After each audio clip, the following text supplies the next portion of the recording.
மலர்ந்தும் மலராத பாதி மலர் போல வளரும் விழி வண்ணமே, வந்து விடிந்தும் விடியாத காலை பொழுதாக விளைந்த கலை அன்னமே. நதியில் விளையாடி கொடியில் தலை சீவி நடந்த இளம் தென்றலே, வளர்பொதிகை மலை தோன்றி மதுரை நகர் கண்டு பொலிந்த தமிழ் மன்றமே.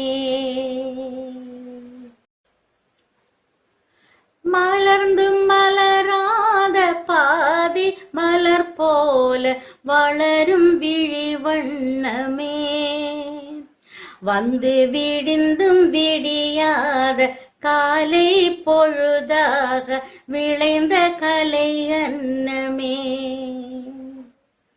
நதியில் விளையாடி கொடியில் தலை சீவி நடந்த இளம் தென்றலே, வளர்பொதிகை மலை தோன்றி மதுரை நகர் கண்டு பொலிந்த தமிழ் மன்றமே.